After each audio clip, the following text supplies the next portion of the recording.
Bye మీరెన్ని చేసినా కూడా ఆ జేడీ కేస్ని ఇన్వెస్టిగేషన్ చేస్తూనే ఉంది. నేను దొరికిపోయేలా ఉన్నాను అని ఆదిత్య అంటే అవునని మినిస్టర్ కూడా అంటాడు. ఎందుకు మినిస్టర్ అంత కంగారు పడుతున్నావు? ఆదిత్యనే పద్మని రేప్ చేసి చంపేశాడని ఆ జేడీకి ఎప్పుడో తెలుసు. కానీ జేడీకి సాక్ష్యాలు దొరకకుండా నేను అడుగడుగునా తనకి అడ్డు పడుతూనే ఉన్నాను కదా. ఇప్పుడు కూడా గణపతిని స్టేషన్కి తీసుకువెళ్లకుండా స్టేషన్లోనే చంపేయబోతున్నా అని మీనన్ తన ప్లాన్ని చెప్తాడు. ఇప్పుడు భక్తి వాళ్ళు స్టేషన్కి వెళ్ళి గొడవ చేస్తారు. వాళ్ళల్లో మన వాళ్ళు కలిసిపోయి రామస్వామి గణపతిని చంపేస్తాడు. వాడికి 2 ఏళ్లు జైలు శిక్ష పడుతుందని అబద్ధం చెప్పి ఈ కేసుని ఒప్పుకునేలా చేశాను. ఇప్పుడు కనుక వాడికి నిజం తెలిసిందే అనుకో, వాడు నోరు విప్పి ఇక నిజాలన్నీ బయటికి చెప్పేస్తాడు. అందుకే వాడు కోర్టుకు వెళ్లకుండానే చంపేశామే అనుకో, ఇక ఈ కేసు కాస్త క్లోజ్ అవుతుంది. ఇక ఎందుకు నేను వాడిని అక్కడికి పంపించానంటావా? నీ పైనుండి మీడియాకి మొత్తం డైవర్ట్ అయిపోవాలి కదా, అందుకే నేను ఇలా చేశాను అని మీనన్ చెప్పటంతో ఇప్పుడు నాకు సంతోషంగా ఉంది. నా కొడుకు ఇక సేఫ్ అంటూ మినిస్టర్ మందు కొడుతూ ఉంటాడు. దాత్రి, కేదార్, సింధు వాళ్ళు కారులో బయలుదేరి వస్తూ ఉంటారు. గణపతిని స్టేషన్కి తీసుకువెళ్ళక ముందే ఎందుకు ఈ కేసుని తనపై వేసుకున్నాడో నిజం చెప్పించగలిగితే మనం గణపతిని కాపాడేయొచ్చు. ఏదో ఒకటి చేయాలి అని దాత్రి చెప్తుంది. తర్వాత ఇన్స్పెక్టర్ లాకప్లో ఉన్న గణపతి దగ్గరికి వచ్చి, ఏ గణపతి, కాసేపట్లో నేను కోర్టుకు తీసుకువెళ్తున్నాము, జాగ్రత్తగా రెడీగా ఉండు అని చెప్తుంటే అలాగేనని గణపతి అంటాడు. ఈ లోపల కానిస్టేబుల్ అక్కడికి వచ్చి, సార్ సార్ ఒకసారి బయటికి వచ్చి చూడండి సార్, బస్తీ వాళ్ళు వచ్చి గొడవ చేస్తున్నారని చెప్పటంతో ఇన్స్పెక్టర్ పరుగులు పెడుతూ బయటికి వచ్చి వాళ్ళకి నచ్చచెప్పటానికి ప్రయత్నిస్తూ ఉంటాడు. అయినా కూడా వాళ్ళు అస్సలు వినకుండా, ఏంటి వాడిని తప్పించాలని చూస్తున్నారా, లేదు మేము చంపేస్తామంటూ అరుస్తూ ఉంటారు. ఈ లోపల మీనన్ వాళ్ళ మనుషుల్ని, రామస్వామిని వాళ్ళలో కలిసిపోయి ప్లాన్ అమలు చేయమని చెప్పటంతో రౌడీలు కూడా అక్కడికి వస్తారు. వెంటనే ఇన్స్పెక్టర్ దాత్రికి ఫోన్ చేసి ఇక్కడ విషయం మొత్తం వివరించటంతో మేము వచ్చే వరకు గణపతిని జాగ్రత్తగా చూసుకోండి, 5 మినిట్స్లో అక్కడ ఉంటామని ఫోన్ పెట్టేసి ఇదంతా మీనన్ ప్లాన్ అయ్యుంటుంది అని బయలుదేరి వస్తూ ఉంటారు. ఈ లోపల ఇన్స్పెక్టర్ వాళ్ళని అదుపు చేయలేక రివాల్వర్ని గాలిలోకి పేలుస్తూ ఉంటారు. నువ్వేది చేయకూడదో అదే చేశావు ఇన్స్పెక్టర్, ఇదే నాకు కావాలని మీనన్ దూరం నుంచి చూస్తూ చాలా సంతోషపడుతూ ఉంటాడు. ఇక రౌడీలు, బస్తీ వాళ్ళు అందరూ లోపలికి చొచ్చుకు వచ్చి రామస్వామి నేరుగా గణపతి దగ్గరికి వచ్చి కత్తితో పొడవబోతూ ఉంటే అతను కత్తిని అడ్డుపట్టుకొని గొడవ పడుతూ తప్పించుకోవటానికి ప్రయత్నిస్తూ ఉంటాడు. ఈ లోపల జేడీ, కేడీ, సింధు వాళ్ళు అక్కడికి వస్తారు. బయట ఉన్న జనాలందరినీ కూడా లాఠీలతో కుమ్మిపడేసి వాళ్ళందరినీ అరెస్ట్ చేయమని చెప్తుంది. లోపలికి రాగానే రామస్వామి అక్కడ గణపతిని కత్తితో మళ్ళీ పొడవబోతూ ఉంటే జేడీ, కేడీ కాపాడుతారు. ఇక రామస్వామిని ఆ రౌడీలందరినీ కూడా కుమ్మిపడేస్తారు. ఆ రౌడీలు పారిపోయి మీనన్ దగ్గరికి వెళ్ళగానే, ఏంటి జేడీ వచ్చేసిందా, సరే ఆ గణపతిని చంపేసి వచ్చారా అని మీనన్ అడగటంతో, లేదు బాయ్, ఆ గణపతిని ఆ జేడీ కాపాడింది అని రామస్వామి చెప్తారు. ఇంకేటి చూస్తున్నారు, రండి పోదామని మీనన్ అరుస్తూ ఉంటాడు. చూడు గణపతి, నీతో ఆ మినిస్టరే ఇదంతా చేయిస్తున్నాడు, నిజం చెప్పు. ఆ బస్తీ వాళ్ళు నీకు శిక్ష పడదన్న భయంతో వస్తే నిన్ను లొంగిపోమని చెప్పిన వాళ్ళు నిన్ను చంపటానికి వచ్చారు అని దాత్రి, కేదార్ ఎంత బతిమలాడుతున్నా కూడా, లేదు మేడం, నేనే పద్మని రేప్ చేసి చంపేశాను, ఆల్రెడీ మీకు చెప్పాను కదా, ఇంక నేనేం మాట్లాడలేను అని గణపతి అంటాడు.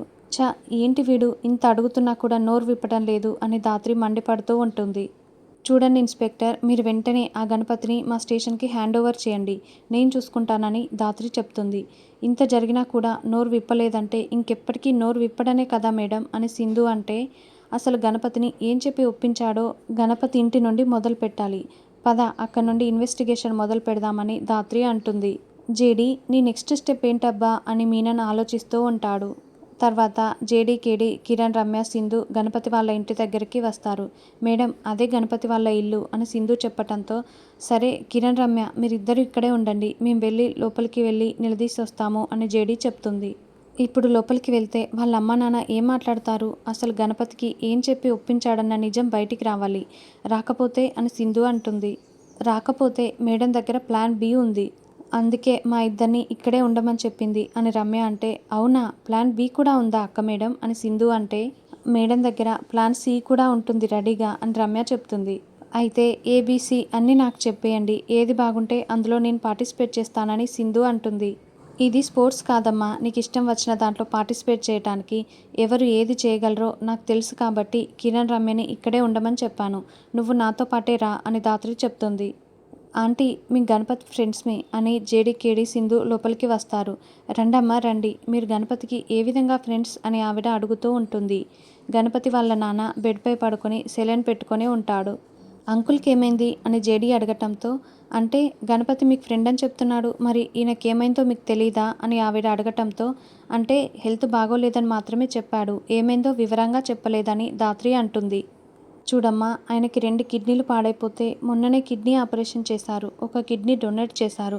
ఆపరేషన్కి 20 లక్షలు ఖర్చయిందని వాళ్ళు చెప్పటంతో, 20 లక్షలా? అంత డబ్బు ఎక్కడిదని ధాత్రి అడుగుతూ ఉంటుంది. చూడమ్మా, అవన్నీ మీకెందుకు? అయినా కూడా గణపతి కోసం వచ్చారన్నారు. గణపతికి అలా అయినందుకు మీరు బాధపడుతున్నందుకు థ్యాంక్స్ అమ్మా. ఇక మీరు వెళ్ళిరండని ఆవిడ చెప్తుంది. అదేంటాంటీ, అసలు అంత డబ్బులు ఎక్కడివని అడిగినందుకు మీరు ఇలా మాట్లాడుతున్నారు? గణపతిని కాపాడుకుందామనే వచ్చామని ధాత్రి అంటుంది.